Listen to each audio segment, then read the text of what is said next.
हर हर महादेव दोस्तों, एक बार फिर से आपके अपने कथा वर्धन चैनल में आपका बहुत बहुत स्वागत है। माता वैष्णो देवी की कृपा सदैव आप और आपके पूरे परिवार पर बनी रहे। भगवान श्री विष्णु की कृपा की प्राप्ति के लिए एकादशी का व्रत रखा जाता है और हर महीने में 2 बार एकादशी आती है। एक एकादशी कृष्ण पक्ष में और दूसरी एकादशी शुक्ल पक्ष में। तो वैसे तो हर एकादशी का बहुत महत्व होता है, लेकिन जो एकादशी आषाढ़ महीने की शुक्ल पक्ष में आती है उस एकादशी का महत्व बहुत अधिक ज्यादा होता है, क्योंकि इस दिन भगवान श्री विष्णु योग निद्रा की में चले जाते हैं, जिसके बाद शुरू होता है चातुर्मास। आषाढ़ मास की शुक्ल पक्ष की एकादशी को हरिशनि एकादशी या फिर देवशनि एकादशी के नाम से जाना जाता है। शास्त्रों में देवशनि एकादशी का बहुत महत्व है, क्योंकि यह वो दिन है जिस दिन भगवान श्री विष्णु पूरे 4 महीने के लिए योग निद्रा की अवस्था में चले जाते हैं, जिसे चतुर्मास नाम से जाना जाता है। और इस दौरान कोई भी शुभ काम नहीं किया जाता, जैसे शादी, विवाह, मुंडन या फिर गृह प्रवेश इत्यादि बहुत सारे कार्य हैं जो कि नहीं होते हैं। आज की वीडियो में हम जानेंगे कि साल 2025 में देवशयनी एकादशी कब है और इस एकादशी की तिथि कब प्रारंभ हो रही है, कब समाप्त हो रही है।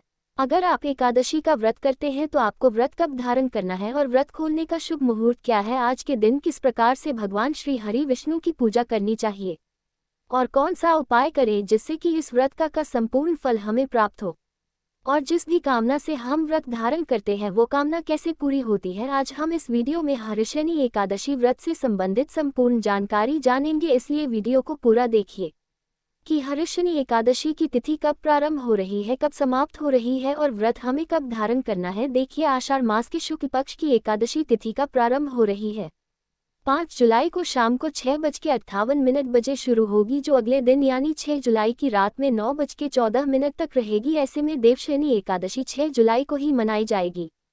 सूर्योदयकालीन तिथि में एकादशी हमें प्राप्त हो रही है 6 जुलाई 2025 को, इसलिए 6 जुलाई 2025 को देवशयनी एकादशी का व्रत धारण करना है। 6 जुलाई को सूर्योदय काल का समय है सुबह 5:29 पर और सूर्यास्त का समय होगा शाम को 7:23 पर। ब्रह्म मुहूर्त में स्नान करना चाहिए। अगर आप एकादशी का व्रत करते हैं तो ब्रह्म मुहूर्त का समय है सुबह 4:08 से सुबह 4:48 तक अमृतकाल रहेगा। दोपहर में 12:51 से दोपहर 2:38 तक और अभिजीत मुहूर्त का समय है दोपहर 12:01 से 12:49 तक। अभिजीत मुहूर्त में या फिर अमृतकाल में आप कोई भी शुभ कार्य कर सकते हैं। अच्छी बात करें विजय मुहूर्त की तो देखिए, दोपहर में 2:45 से दोपहर 3:40 तक यह विजय मुहूर्त है। विजय मुहूर्त मतलब इस समय में अगर आप कोई भी कार्य करते हैं तो उसमें आपको विजय की प्राप्ति होती है, चाहे फिर वह धार्मिक कोई कार्य हो या फिर कोई भी कार्य आप प्रारंभ करना चाहते हैं तो इस समय में कर सकते हैं। इस दिन विशाखा नक्षत्र बन रहा है जो कि रात्रि में 10:41 तक रहेगा। इसके अलावा रात्रि में 9:26 तक साध्य योग का भी संयोग रहेगा। देवशयनी एकादशी का व्रत रविवार के दिन है, तो इस दिन राहु काल का समय है शाम को 4:30 से शाम को 6 बजे तक। राहु काल में कोई भी शुभ कार्य शुरू नहीं करना चाहिए, लेकिन अगर आप पहले से कर रहे हैं तो बिल्कुल कर सकते हैं, कोई दिक्कत नहीं है। हरिशनि एकादशी का व्रत अगर आप धारण कर रहे हैं तो आपको एक दिन पहले दशमी तिथि के नियम का पालन करना चाहिए, मतलब शुद्ध और सात्विक भोजन लेंगे, ब्रह्मचर्य का पूर्ण रूप से पालन करेंगे और अगर संभव हो तो जमीन पर सोए। फिर अगले दिन यानी कि एकादशी तिथि पर प्रातःकाल जल्दी उठ जाए, उठकर नित्य नियम से स्नान करना चाहिए। इसके बाद साफ स्वच्छ वस्त्र पहनकर सबसे पहले भगवान सूर्यदेव को जल दीजिए। फिर अपने घर के मंदिर में विधि विधान से सभी देवी देवताओं की पूजा कीजिए और भगवान विष्णु की विशेष रूप से आराधना करना है। एकादशी के दिन सबसे पहले भगवान विष्णु का अभिषेक कीजिए पंचामृत से या फिर गंगाजल से, जो भी आपके पास उपलब्ध हो। फिर भगवान विष्णु को पीले वस्त्र अर्पित कीजिए, पीले चंदन से उनका श्रृंगार करना चाहिए। धूप दीप पुष्प इत्यादि अर्पित करके विधि विधान से भगवान श्री हरि विष्णु और माता लक्ष्मी की संयुक्त रूप से पूजा कीजिए। फिर अपनी शक्ति सामर्थ्य के अनुसार भगवान श्री हरि विष्णु को भोग आप अर्पित कर सकते हैं, किसी भी ऋतु फल का या फिर मिठाई का, जो भी आपके पास उपलब्ध हो। भगवान श्री हरि विष्णु के मंत्रों का जप कीजिए। आप चाहे तो विष्णु सहस्त्रनाम का पाठ कर सकते हैं। आज के दिन भगवत गीता का पाठ जरूर पढ़ना चाहिए और देवशयनी एकादशी व्रत की कथा भी जरूर सुननी चाहिए। आप लोग देवशयनी एकादशी का व्रत कथा हमारे अगले वीडियो में देख सकते हैं, या फिर अगर आपके पास कथा की पुस्तक हो तो उसमें से भी पढ़ सकते हैं।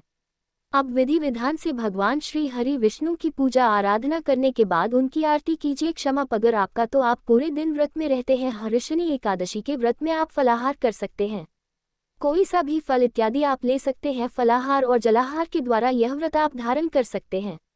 शाम के समय फिर से विधि विधान से भगवान श्री विष्णु की पूजा करेंगे, मंत्रों का जप करेंगे।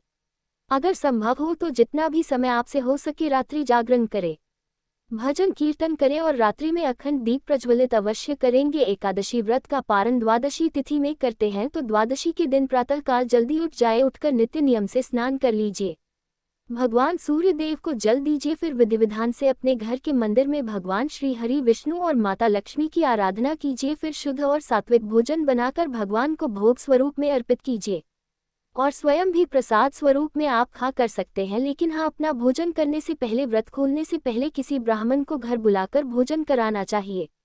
शास्त्रों के अनुसार अगर आप ऐसा नहीं कर पाते हैं तो ब्राह्मण के निमित्त भोजन की कच्ची सामग्री निकाल दीजिए दान दक्षिणा देकर, और उसके बाद से आप स्वयं भी शुभ मुहूर्त में अपने व्रत का पारण कर सकते हैं, अपना व्रत खोल सकते हैं। और अब हम इस वीडियो में जानेंगे कि देवशयनी एकादशी व्रत का पारण हमें कब करना है। तो आषाढ़ मास के शुक्ल पक्ष की द्वादशी तिथि प्रारंभ हो रही है 6 जुलाई को रात्रि में 9:14 पर और द्वादशी तिथि का समापन हो रहा है 7 जुलाई को रात्रि में 11:10 पर। और एकादशी व्रत के पारण का शुभ मुहूर्त आपको प्राप्त हो रहा है 7 जुलाई को सुबह 5:29 से सुबह 8:16 तक। एकादशी व्रत में पारण का बहुत महत्व होता है, इसलिए पारण के शुभ मुहूर्त का ध्यान रखना चाहिए। इस दिन कुछ खास बातों का ध्यान रखना चाहिए।